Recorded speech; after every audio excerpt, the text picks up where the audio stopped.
Ashama harka fuunee kabajamoo fi jaallatamoo hordoftoota Ajji Enterteementii nagaan rabbii guddaan bakkuma jirtan isiniif haa ta'u jechaa an Ajji Enterteementiidha. Kabajamoo fi jaallatamoo hordoftoota iyyee kanatti aansuudhaan seenaa mucayyoo takkaatii fi seenaa maanguddoo tokko isiniif himuu dhufe barumsa irraa barattu jedhee yaada. Seenaa baay'ee garaa nama nyaatudha. Waa irraa hubattu jedhee yaada. Kanaafuu nafaana turaatii na dhageeffadhaa isiniin jedha. Kabajamoo fi jaallatamoo hordoftoota kiyya galatooma. Mucaa koo erga dhaabbachuu jalqabdee hammam? Konkolaataan motora isaa ho'isee imala jalqabuuf daqiiqaa muraasa hafe. Imaltoonni hunduu ol seenanii akkaataa lakkoofsa tikkeettii isaanii teessoo barbaadanii taa'aniiru. Akka tasaa ta'ee garuu maanguddoon tokko sa'aatii dhumaarra dhufe. Dhimma ariifachiisaa waan qabu fakkaatu. Tikkeettii teessoo malee ittiin imalan harkatti qabatanii jiru.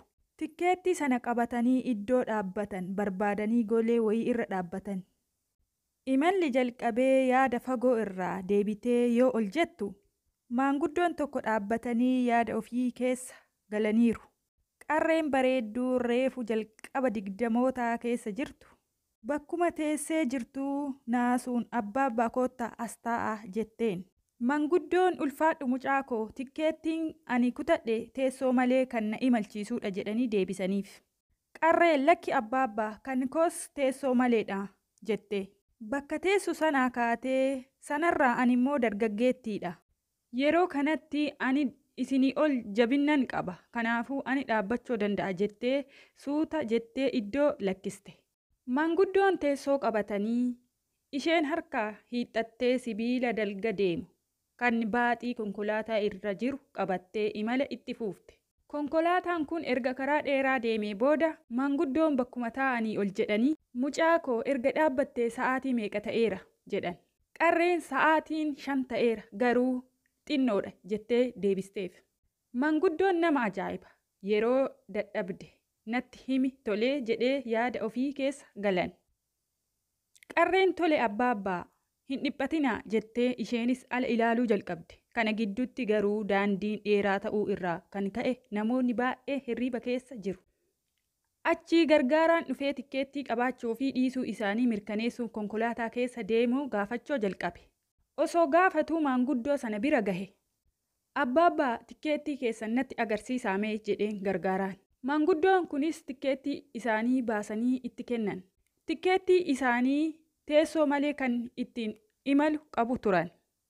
Gargaaraanis osoo homaa hin jedhin tikkeettii maanguddoo kanaa irra mallattoo godhe. Qarree dhaabbattee jirtu gargaaraan kan keehoo jedheen kunooti jettee itti kennite. Yeroo ilaalu tikkeettiin ishii kan teessoof kutameedha. Tikkeettii ishii ilaalee madditti immoo teessoo maanguddoon kun irra taa'an yoo ilaalu wal fakkaata. Waan in ilaalaa jiru yeroo argitu qarreen kun mallattoodhaan gargaaraa kun akka hin dubbanne itti himte. Yeroo kana maanguddoon kun deebi'anii hirriba keessa galaniiru. Achii gargaaraan kun suuta jedhee gurra qarree kanaatti siiqee ati dubartii gaariidha. Gaarummaan kee nama ajaa'iba.